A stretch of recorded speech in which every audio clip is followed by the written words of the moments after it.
نحمده ونصلي على رسوله الكريم اما بعد فاعوذ بالله من الشيطان الرجيم بسم الله الرحمن الرحيم رب اشرح لي صدري ويسر لي امري واحلل عقدة من لساني يفقهوا قولي۔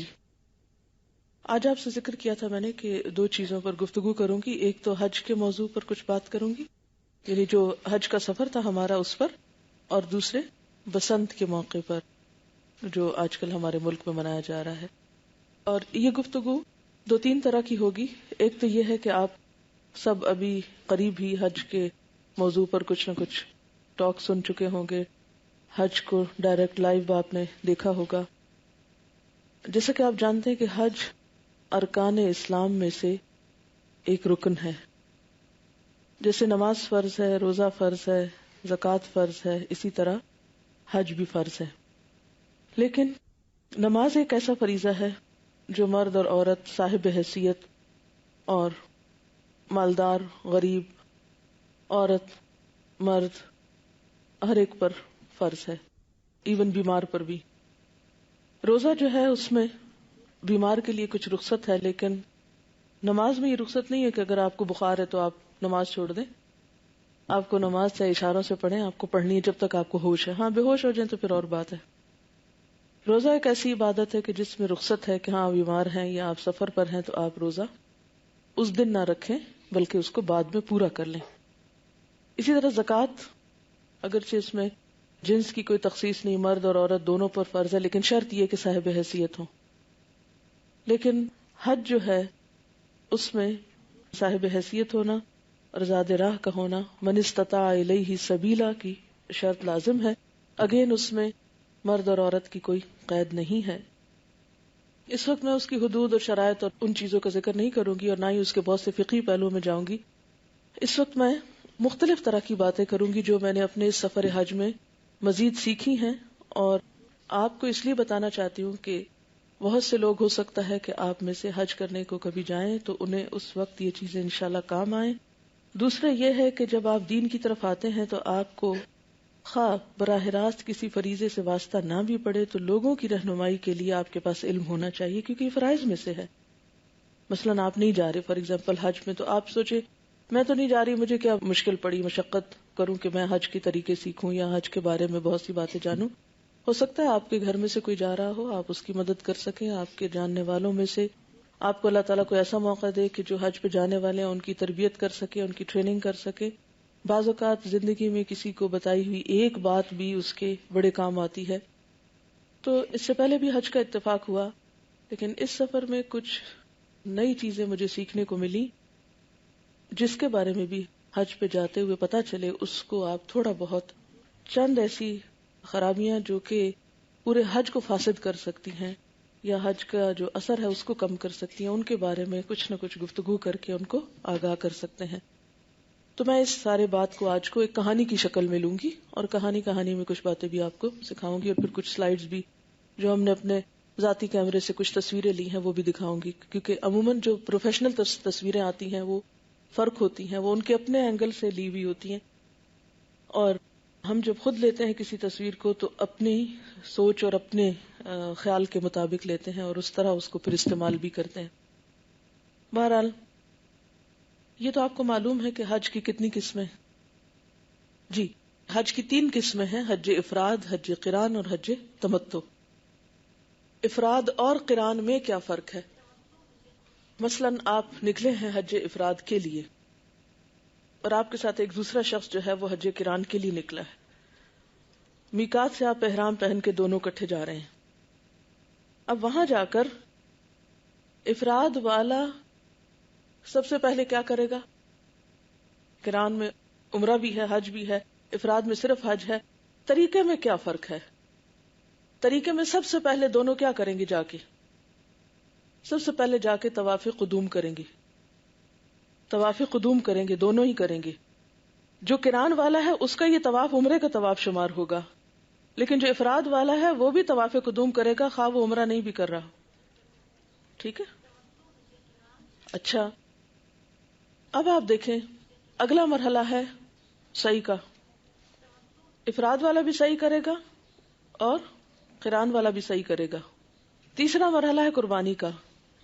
قران والا قربانی کرے گا، افراد والا قربانی نہیں کرے، اس پر لازم نہیں ہے، ضروری نہیں ہے. ٹھیک ہے. اس سارے عمل کو آپ ایک جملے میں کہہ سکتے ہیں کہ حج افراد اور حج قران کا طریقہ بالکل ایک جیسا ہے سوائے قربانی کے فرق. ٹھیک ہے. یعنی اگر آپ سے کوئی پوچھے کہ یہ دونوں میں فرق کیا ہے تو آپ کہیں گے کہ دونوں ایک ہی چیز ہے سوائے قربانی کے. افراد اور قران ایک ہی چیز ہے سوائے قربانی کے. صرف نیت کا فرق ہوتا ہے شروع میں کہ قران میں جو پہلا طواف ہوتا ہے وہ کیا شمار ہوتا ہے؟ عمرے کا. اور افراد میں وہ طواف قدوم کرتے ہیں. افراد میں طواف قدوم شرط نہیں ہے، اگر کوئی ڈائریکٹ منا چلا جائے تو بھی بات بن جاتی ہے. دونوں میں پھر آگے جا کر جو طواف افاضہ ہوتا ہے وہ بھی کیا جاتا ہے. اچھا، اب میں آپ کو قران اور تمتع کا فرق، کیونکہ قران میں بھی آپ نے کہا حج اور عمرہ ہوتا ہے، تمتع میں بھی کہا حج اور عمرہ ہوتا ہے، پھر ان دونوں میں میجر فرق کیا ہے؟ ایک تو بنیادی فرق یہ ہے کہ تمتع کے لیے آپ جا کے عمرے کے بعد احرام کھول دیتے ہیں، جبکہ قران کے لیے آپ اسی احرام میں رہتے ہیں جب تک کہ سارے مناسک ادا نہ ہو جائے. اچھا، اب آپ یہ دیکھیے کہ قران اور تمتع میں ایک بہت بڑا میجر فرق یہ ہے کہ قران میں ایک سائی ہوتی ہے جبکہ تمتع میں 2 سائی ہوتی. ٹھیک ہے. یعنی کہ جسے کہتے ہیں نا بہت سی چیزیں باہم ملتی جلتی ہوتی ہیں، لیکن کوئی ایک نقطہ ایسا ہوتا ہے جہاں آ کر بہت بڑا فرق پڑ جاتا ہے اور وہی اصل فرق ہوتا ہے. یعنی اگر ظاہری دیکھا جائے تو کوئی آپ سے پوچھے اچھا قران میں بھی عمرہ اور حج ہوتا ہے، تمتع میں بھی عمرہ اور حج ہوتا ہے، تو فرق کس چیز کا ہے؟ پھر دونوں میں تو 2 فرق ہے بنیادی. ایک تو یہ کہ ایک میں 2 دفعہ احرام کیا جاتا ہے تمتع میں اور 2 سعی کی جاتی ہے، جبکہ قران میں ایک احرام اور ایک سعی ہوتی ہے، جبکہ فائدہ عمرے اور حج دونوں کا ہو جاتا ہے. ٹھیک ہے. یہ میں نے باتیں پڑھی بھی تھی، پڑھائی بھی تھی، لیکن اس دفعہ جا کر اس کو اتنے غور سے دیکھ کے سوچ کے سن کے لیکچر ڈسکس کر کے میں کہتی تھی کہ مجھے کوئی ایک مختصر بات ایسی بتائے جس سے مجھے پتا چل جائے کہ تینوں میں کیا فرق ہے. تو یہ ہے کئی دن کے بحث مباحثے کا نتیجہ کہ جس تک میں پہنچی ہوں. اب آپ کہتے ہیں ہاں ہم نے تو پڑھا ہوا، ہمیں تو پہلے سے ہی پتا ہے، لیکن جب آپ حج شروع کرتے ہیں تو اس وقت ٹپس پر ساری باتیں پتا ہونی چاہیے.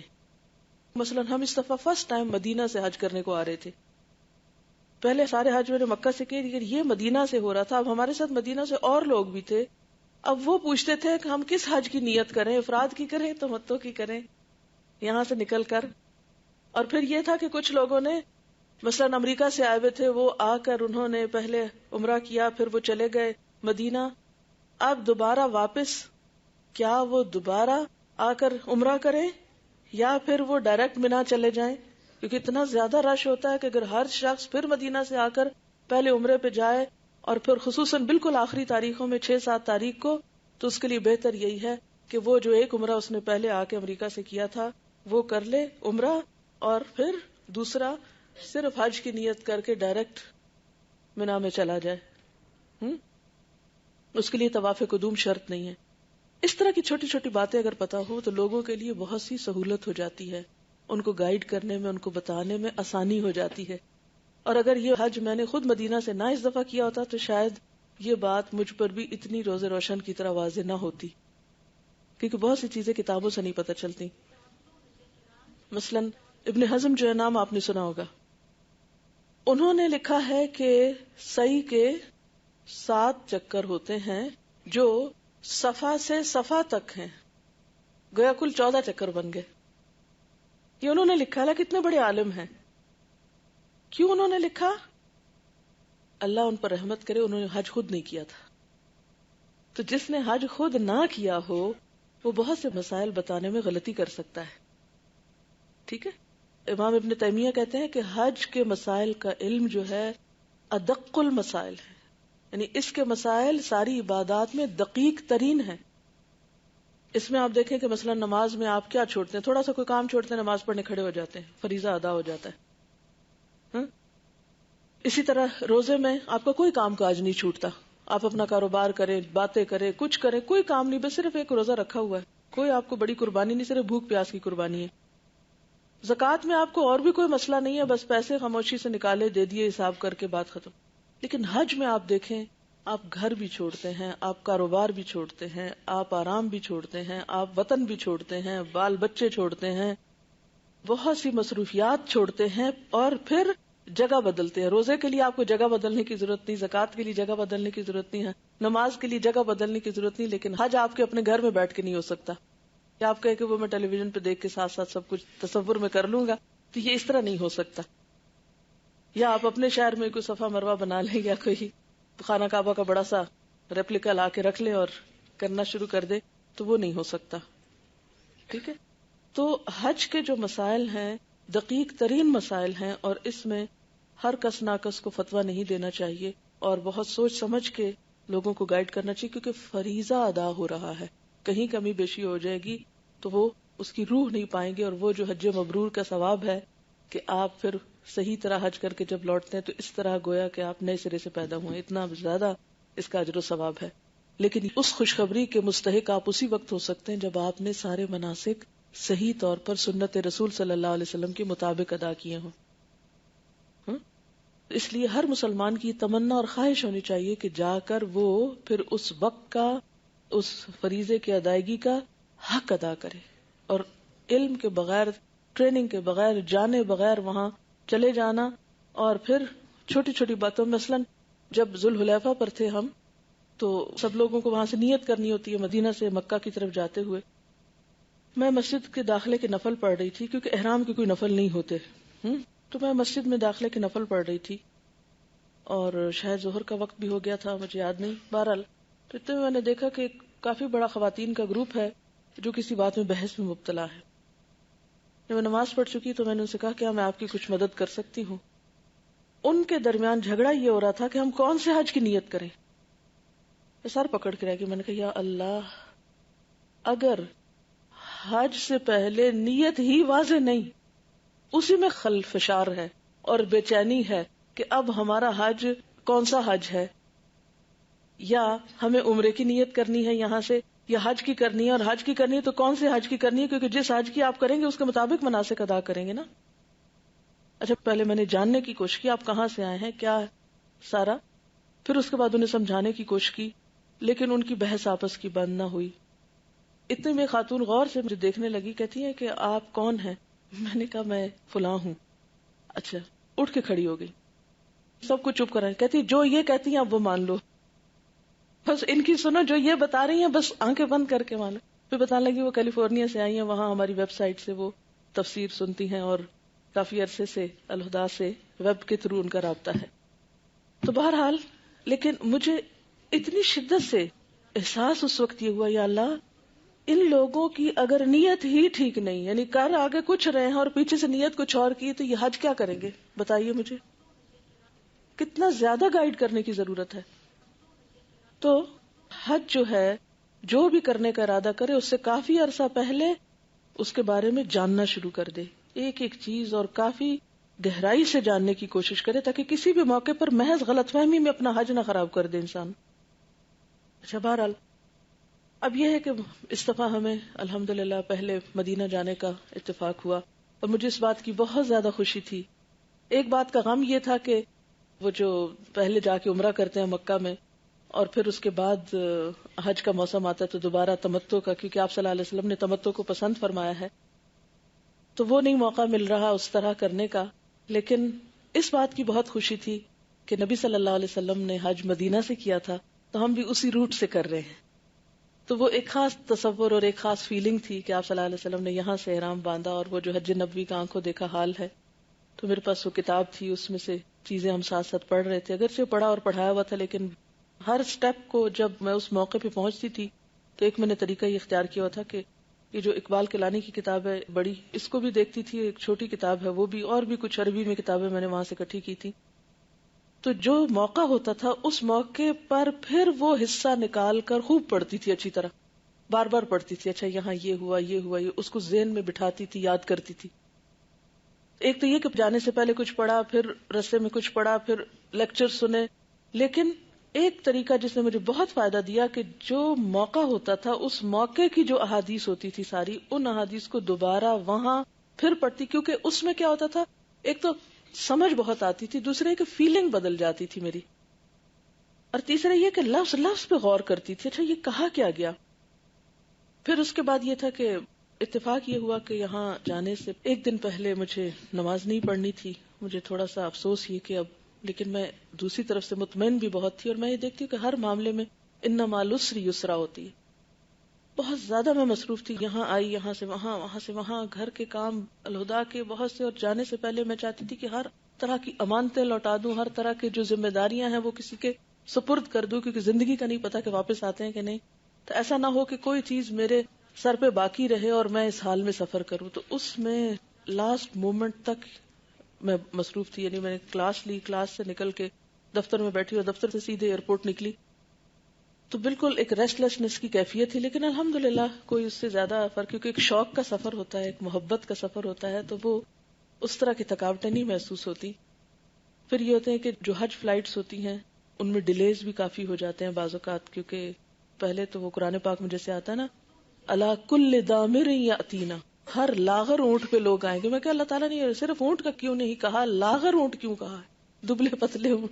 کیونکہ اونٹ بھی چل چل کے تھک جاتے تھے جب تک وہاں پہنچتے تھے. تو اب مجھے لگتا ہے جہاز بیچارے بھی تھک جاتے ہیں، پیسنجرز کو ادھر پھینک، ادھر سے ادھر واپس آ، پھر اٹھا کے لے جا، تو ان کی بھی ایک کیپیسٹی ہوتی ہے جو ختم ہو چکی ہوتی ہے. بہرحال ہم ایئرپورٹ پہ تھے، تھوڑی ڈیلے ہوئی. ایک چیز جس سے مجھے اتنا اطمینان اور خوشی اور سکون، اور وہ کیا، دعاؤں کی کتاب اور قرآن پاک. تو میں نے دعاؤں کی کتاب نکالی. جب نکالی تو مجھے بہت خیال آیا کہ یہ جو میرے ساتھی اور اس جہاز کے پیسنجرز ہیں، ان کو بھی یہ دعائیں پڑھنی چاہیے. تو جانے سے پہلے میں نے یہاں اسلام آباد سے قرآنی اور مسنون دعائیں جو تھی وہ ایک اچھا خاصا پیکٹ منگوایا تھا کہ میں اپنے ہم سفر لوگوں کو فری دوں گی. یعنی قرآن پاک میں آپ نے پڑھا ہوگا کہ سفر کا جو ساتھی ہوتا ہے اس کا بھی حق ہوتا ہے نا، پڑھا آپ نے 5ویں پارے میں ہے نا، وَالصَّاحِبِ بِالْجَنْبِ. تو ہم اور تو چلے کوئی حق نہیں ادا کر سکتے، لیکن جو چیز خود کے لیے پسند کرتے ہیں ان کو بھی دیتے ہیں. اب اتفاق یہ کہ جب ہم ایئرپورٹ پہ پہنچے تو بہت سے لوگ پہچانتے تھے، اس میں سے کچھ کراچی کے تھے، کچھ لاہور کے تھے، کچھ اور. تو وہ ایسے لگ رہا تھا جیسے بالکل جانے پہچانے لوگوں کی فلائٹ ہے. تو وہ ساتھ ہی پوچھنا شروع ہو کہ اچھا ہمیں کیا پڑھنا چاہیے. ہمارے لوگوں کے جو سوالات ہوتے ہیں اس میں ایک کامن سوال ہوتا ہے، اچھا یہ بتائیں ہمیں کیا پڑھنا چاہیے. تو میں نے ان سے کہا کہ آپ یہ دعائیں پڑھیں. پھر ہم نے الحمدللہ وہ دعائیں جو تھی وہ دینا شروع کی. اللہ کا لاکھ لاکھ شکر، اتنا لوگ خوش ہوئے، اتنا دعائیں دینی شروع کی. ان کو بتایا بھی طریقہ کہ آپ ہر موقع پر یہ ساری دعائیں جو ہیں عربی نہیں آتی تو اردو آپ پڑھ چھوڑیں. یہ وہ ہیں جو قرآن میں دعائیں آئی ہیں، یہ وہ ہیں جو نبی صلی اللہ علیہ وسلم نے دعائیں پڑھی ہیں، تو آپ یہ اس کو پڑھتے چلے جائیں.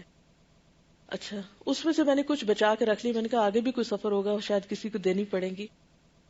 خیر اب وہ دعائیں پڑھتے کرتے بالکل وقت کا پتہ نہیں چلا. میں سوچ رہی تھی کہ اللہ تعالیٰ کا کتنا بڑا احسان ہے کہ جس نے اپنا ایک تعارف اور ایک پہچان دی ہے، ایک تعلق اللہ تعالیٰ سے ہے. کہیں بھی بیٹھے ہو پرواہ نہیں، جہاز 2 گھنٹے لیٹے یا 3 گھنٹے یا آدھا گھنٹہ، جو مرضی ہوتا رہے، سو وٹ، ہم تو اللہ کے راستے میں نکلے ہیں، یہاں بیٹھے ہیں یا کہیں بیٹھے ہیں. یہ انتظار کی جو تکلیف ہوتی ہے یہ بھی ایک اجر ہے.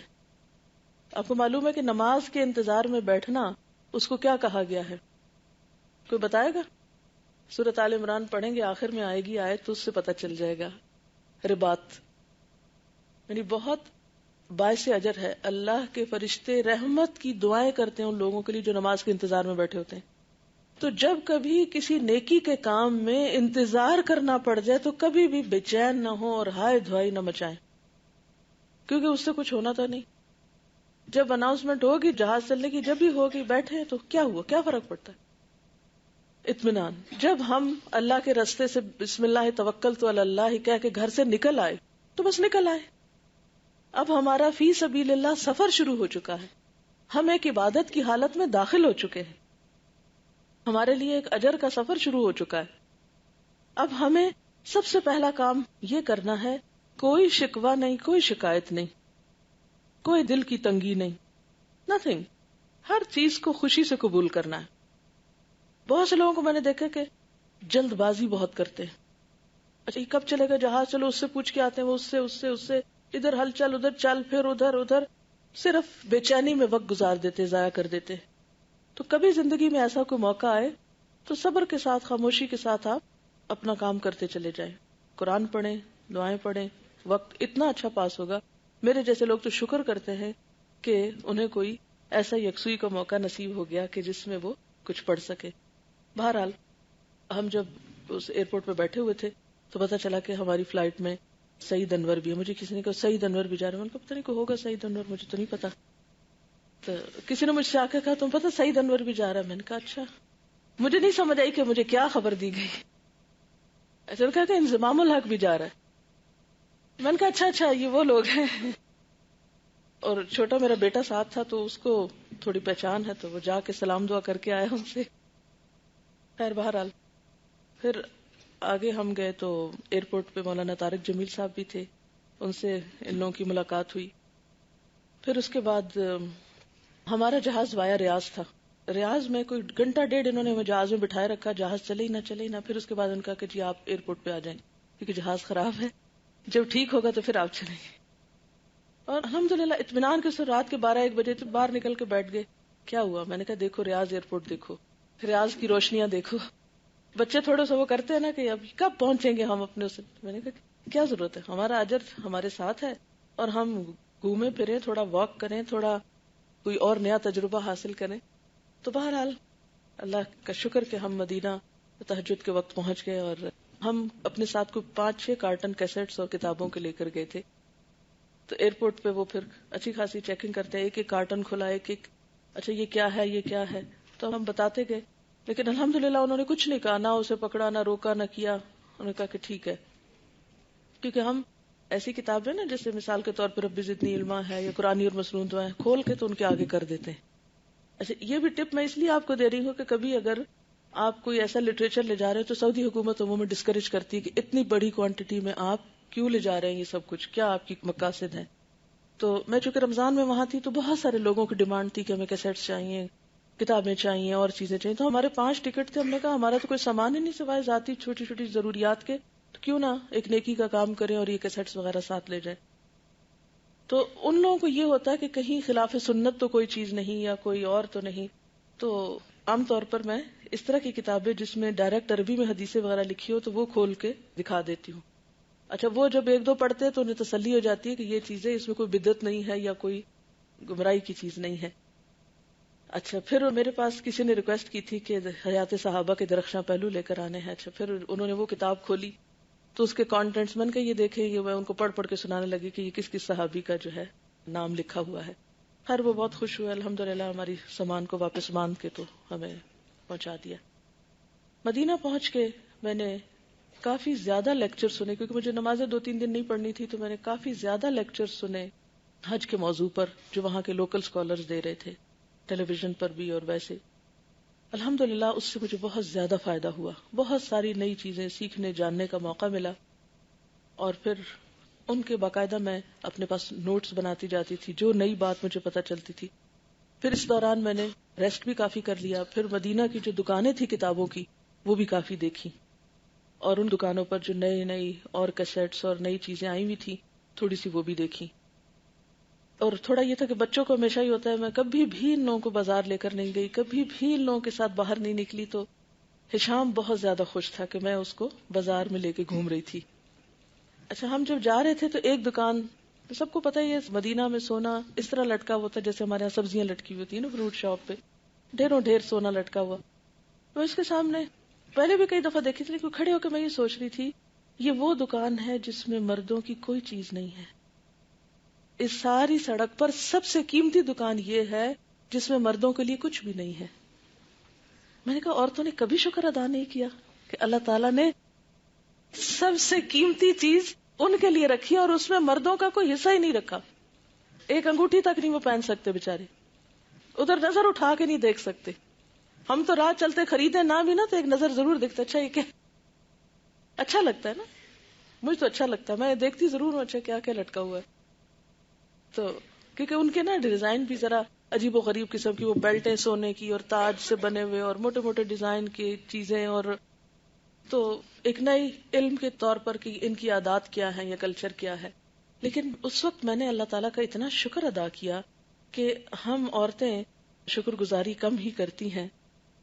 بہرحال اس دفعہ ہم جس جگہ پر رہ رہے تھے, جس ہوٹل میں, وہاں کی کھڑکی کے بالکل سامنے احد پہاڑ تھا، یعنی سارا وقت احد پہاڑ نگاہوں کے سامنے ہوتا تھا. احد پہاڑ کے بارے میں آپ کو معلوم ہے کہ آپ صلی اللہ علیہ وسلم نے اسے جنت کے پہاڑوں میں سے بتایا ہے. تو میں اس کو دیکھتی رہتی تھی، تو میں اپنے تصور میں کہتی کہ میں جنت دیکھ رہی ہوں. تو میں جب اس کو دیکھتی رہتی تھی، میں کہتی تھی اللہ کرے کہ جنت ہم سب کی قسمت میں ہو، لیکن اس کو اس تصور کے ساتھ دیکھ کے دل خوش ہوتا تھا نا کہ یہ جنت کے پہاڑوں میں سے ایک پہاڑ ہے. اور پھر چونکہ میرا خیال ہے ہم 13 فلور پہ تھے یا کچھ اسی طرح، کافی اونچی جگہ تھی، تو مجھے نماز نہیں پڑھنی تھی. تو میں کھڑکی میں کھڑے ہو کے جو ہی اذان ہوتی تو میں حسرت سے نمازیوں کو جاتے ہوئے دیکھتی تھی نا، اچھا یہ جا رہے ہیں. پھر میں دیکھتی تھی کہ بعض لوگ اتنا تیز یعنی شوق میں چل رہے ہوتے تھے، بھاگ رہے ہوتے تھے، جا رہے ہوتے تھے مسجد. کچھ لوگ لاپرواہی میں کھڑے ہوتے تھے، یعنی اوپر سے ایک نظارہ کر رہی ہوتی تھی. میں سوچتی تھی کہ اللہ تعالیٰ 5 دفعہ دن میں ہمیں بلاتے ہیں اور ہم کن قدموں سے جاتے ہیں. یعنی ان چلنے والوں کو دیکھ کر میں سوچتی تھی کہ اللہ تعالیٰ ہمیں اوپر سے اس طرح دیکھتے ہیں نا، اچھا میرا وہ بندہ اس جذبے سے آ رہا ہے، وہ بندہ یوں پاؤں پٹکھاتا آ رہا ہے، وہ یوں تیز تیز چل رہا ہے، وہ یوں سستا رہا ہے، اور وہ اس دکان میں گھس رہا ہے، اور وہ ادھر پیچھے کو پلٹ رہا ہے. کچھ لوگ ایسے ہوتے تھے جو ہے اذان کے وقت ادھر مسجد کی طرف چلنے کی بجائے کو الٹی طرف چل رہے ہوتے تھے. وضو کرنا ہو، میں بھی کوئی اور مجبوری ہو، آئی ڈونٹ نو کیا تھا، لیکن ایک حسرت آتی تھی کہ ساری مخلوق ادھر جا رہی ہے، یہ کیوں ادھر جا رہے ہیں نا. اچھا بعض ایسے تھے اوپر کافی تھا نا، تو ہمیں چھوٹی چھوٹی گلیاں بھی نظر آ رہی ہوتی تھی، گلیوں میں بھی گھومتے ہوئے کچھ لوگ. تو بعض لوگ آرام آرام سے چل رہے ہوتے تھے سستی کے مارے. اس وقت مجھے خیال آیا کہ کس طرح اللہ تعالیٰ منافقین کی صفت بتاتے ہیں کہ اذا قاموا الی الصلاۃ قاموا کسالى، کہ جب یہ نماز کے لیے کھڑے ہوتے ہیں تو سستی کے مارے کھڑے ہوتے ہیں. میں نے کہا اللہ تعالیٰ اوپر سے دیکھتے ہوں گے ہمیں جب ہم سستی کے مارے کھڑے ہوتے ہیں تو اللہ تعالیٰ کو ہم کیسے لگ رہے ہوں گے. اور جو لوگ شوق سے جا رہے ہیں اللہ تعالیٰ کی نگاہیں ان پر بھی ہیں، جیسے خاص طور پر آتا ہے نا کہ ہم دیکھتے ہیں تم کو وَتَقَلُّبَكَ فِي السَّاجِدِينَ، کہ اللہ تعالیٰ کی خاص نگاہ میں ہوتا ہے انسان جب انسان نماز کے لیے جا رہا ہوتا ہے، اور جب انسان نماز پڑھ رہا ہوتا ہے، اور جب انسان نماز کے وقت میں سستی کر رہا ہوتا ہے. ہم سب اللہ کی نگاہ میں ہوتے ہیں. اور اس وقت کا وہ منظر مجھے اتنی تکلیف دیتا تھا جب کوئی بندہ اذان سن کے کسی اور طرف رخ کر رہا ہوتا تھا، اور وہ لوگ اتنے اچھے لگ رہے ہوتے تھے جو سارے مسجد کی طرف جا رہے ہوتے تھے نا. اور اتنا خوبصورت نظارہ اوپر سے نظر آتا ہے نا، اس گلی سے بھی جا رہے ہیں، ادھر سے بھی، ادھر سے بھی، ادھر سے بھی، ادھر سے بھی، چاروں طرف سے لوگ نماز کے لیے آ رہے ہیں، کراؤڈز. تو میں سوچتی ہوں کہ ہم سب کو اپنا جائزہ بھی لینا چاہیے نا کہ ہماری کیفیت اذان کے وقت یا اذان کے بعد کیا ہوتی ہے نا، کس شوق سے قدم اٹھاتے ہیں، کس فکر کے ساتھ ہم آگے بڑھتے ہیں. پھر میں سوچ رہی تھی کہ اللہ تعالیٰ کے نزدیک اہل ایمان کی کتنی اہمیت ہے. ٹیلی ویژن پر ہی آیات آ رہی تھی، هو الذی ایدک بنصرہ وبالمؤمنین یا ایھا النبی حسبک اللہ ومن اتبعک من المؤمنین. اس میں اہل ایمان کی کتنی عزت افزائی ہے کہ اللہ نے آپ کی تائید کی اپنی مدد کے ساتھ اور مومنین کے ساتھ، یعنی اپنے بعد مومنین کا ذکر کیا. پھر فرمایا اے نبی صلی اللہ علیہ وسلم کافی ہے آپ کو اللہ اور وہ لوگ جو مومنوں میں سے آپ کی پیروی کریں. پھر یہاں مومنوں کا ذکر اللہ تعالیٰ نے اپنے بعد کیا. تو سچا ایمان جو ہے اور اخلاص جو ہے وہ بندے کو کتنا اللہ کا محبوب کر دیتا ہے. اگر ہم دین کی کوئی بھی خدمت کرتے ہیں، کوئی بھی مدد کرتے ہیں، تو اللہ تعالیٰ کے ہاں کیا مقام ہوگا نا ان لوگوں کا جو بغیر کسی غرض اور لالچ کے اللہ کے دین کی مدد کرتے ہیں. یعنی یہاں ان صحابہ کا ذکر ایک طرح سے ہو رہا ہے جنہوں نے نبی صلی اللہ علیہ وسلم کی مدد کی تھی دین کے کام میں. تو اسی طرح اگر آج ہم بھی اسی مشن کے لیے کچھ بھی کرتے ہیں تو اللہ تعالیٰ کو ایسے بندوں پر کتنا پیار آتا ہوگا.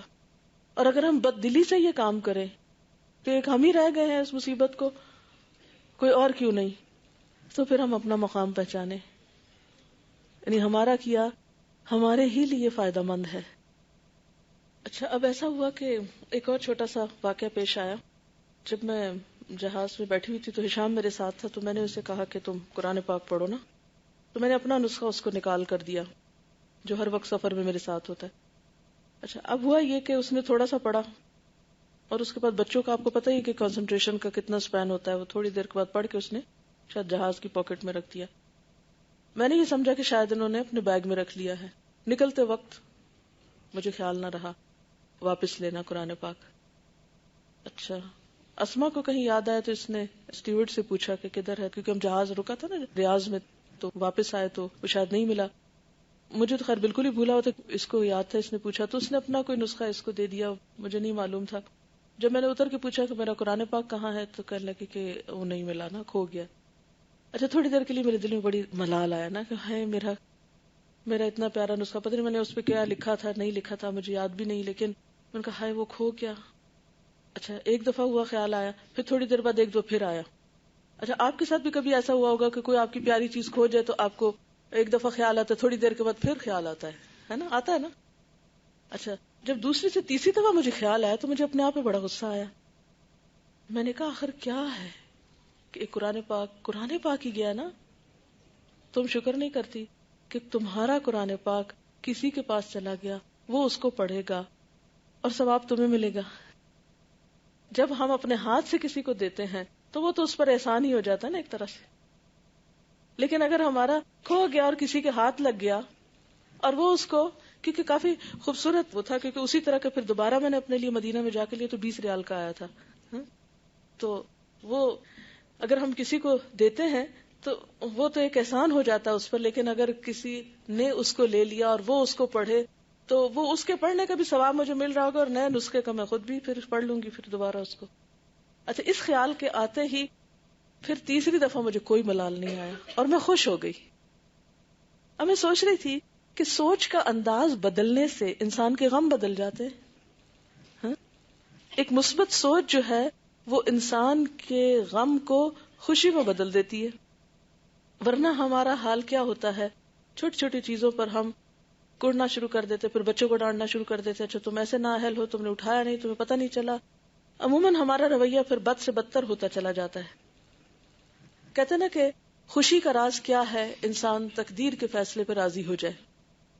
جو اللہ نے لکھا ہے بس یہ، اب اتنے ہی دن اس نے میرے پاس رہنا تھا، اس سے زیادہ اس نے نہیں رہنا تھا میرے پاس.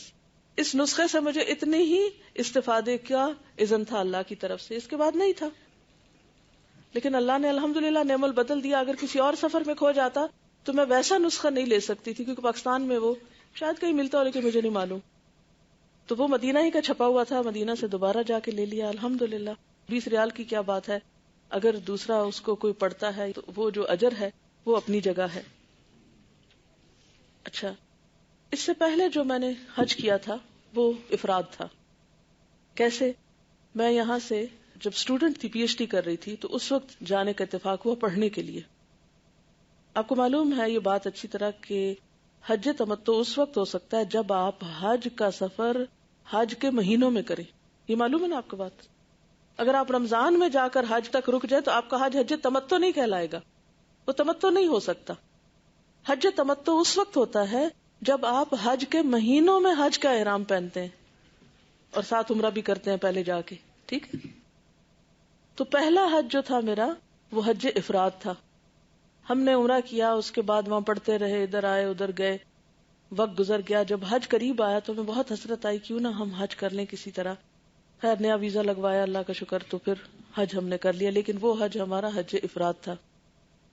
پھر اللہ تعالیٰ نے ایک اور موقع دیا جس میں حج تمتع کیا. تو اب مجھے بہت تھا کہ یہ تیسرا حج جو ہے اس کی سنت بھی پوری ہو جائے. تو اس دفعہ جو حج کیا وہ حج قران کیا، کہ ایک ہی احرام میں عمرہ اور حج دونوں کیے. یہ طویل ترین احرام تھا ہمارا جو مدینہ سے شروع ہوا تو پھر جب تک وہ مناسک ادا ہوتے رہے، جب تک وہ ہمارے ساتھ رہا. اچھا ایک اور بڑی خوشی کی بات یہ تھی کہ جمعرات کا سفر نصیب ہوا، یعنی جمعرات کو ہم لوگ گئے تھے. تو آپ صلی اللہ علیہ وسلم جمعرات کے دن کو پسند کرتے تھے سفر اختیار کرنے کے لیے. اچھا ایک اور چیز یہ کہ بعض اوقات یہ جو مدینہ سے سفر شروع ہوتا ہے تو بس پہ ہی عام طور پر لوگ جاتے ہیں، کچھ لوگ جہاز پہ بھی جاتے ہیں. بہرحال جہاز پہ جائیں یا بس پہ جائیں یا پاکستان سے بھی ایون آپ جا رہے ہوں تو عموماً کیا ہوتا ہے ایئرپورٹ پہ 2-2 گھنٹے بٹھا رکھتے ہیں، پھر جہاز میں بٹھا رکھتے ہیں، پھر کہیں جہاز خراب ہو جاتا ہے. اچھا اتنی لمبی مشقت جب آپ کاٹتے ہیں نا تو جب میقات آتی ہے تو کئی لوگ سو رہے ہوتے ہیں اور وہ میقات سے نیت نہیں کر پاتے. ٹھیک ہے گھر سے آپ کی نیت اسی کی تھی لیکن مسنون طریقہ کیا ہے کہ میقات کے آنے پر آپ بول کر لبیک عمرتن یا لبیک حجن وہ اس وقت بولیں. نماز کی نیت بول کے نہیں ادا ہوتی، لیکن عمرے یا حج کی نیت میں بولنا ہوتا ہے. یہ بھی آپ دیکھیں نا. اور سنت فالو کرنا یہی ہے کہ نماز میں آپ صلی اللہ علیہ وسلم نے ہمیں کوئی نیت کے الفاظ نہیں سکھائے، یہ ہم نے خود بنا لیے. 2 رکعت نماز سنت برائے فلاں اور منہ طرف خانے کعبے کے اور وقت اتنا اور وہ ساری باتیں کرتے ہیں لمبی چوڑی، یہ ہم نے خود بنایا ہے، سنت سے نہیں ثابت. لیکن عمرے اور حج میں جو نیت کی جاتی ہے وہ الفاظ سے بول کے کی جاتی ہے. اچھا، اب ایسا ہوا کہ ہم بھی جو مدینہ سے نکلے تو 2-3 گھنٹے بس ہماری پہلے مدینہ میں ہی کبھی ادھر روک کبھی ادھر روک، پتہ نہیں کیا کیا کر رہے تھے. تو جب میقات آئی تو پہلے ڈرائیور نے کہا کہ آپ احرام جو ہے وہ ابھی آپ یہیں سے تبدیل کر لیں، جو جس نے پہننا ہے پہن لے، ہم ذوالحلیفہ پہ نہیں رکیں گے. اچھا چلیں، صبر کر لیا، نہیں رکیں گے، کوئی بات نہیں، جب ذوالحلیفہ آئے گا تو ہم اس وقت نیت کر لیں گے. کچھ گرمی بھی ہو گئی تھی تو میں نے دیکھا کہ اکثر لوگ بس میں سو گئے، جو ہی بس چلی تو بس میں سو گئے. حتیٰ کہ اسما تیمیہ جو تھی یہ بھی ایک نیند کے عالم میں تھی. پہلے جو کہ اس نے کہا تھا ہم نہیں رکیں گے، تو جو ہی وہ میں نے نام پڑھا اس کا، ابیار علی اب اس کو کہتے ہیں اس جگہ کو، تو میں نے پلٹ کے فوراً ان کو جھنجھوڑا. میں نے کہا کہ میقات قریب آ گئی ہے، اب لوگ نیت کر لو.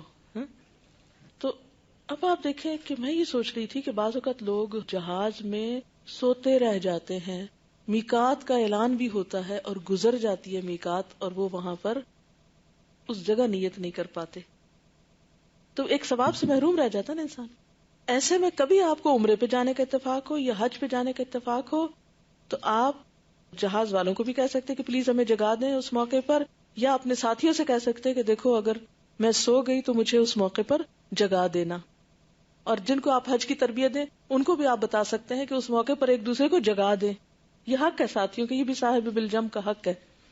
ورنہ تو ٹھیک ہے آپ اسی سفر کے ارادے سے نکلے، حج تو ہو ہی جائے گا، نیت تو آپ کی گھر سے بھی وہی ہے نا جانے کی، سب تیاریوں کی.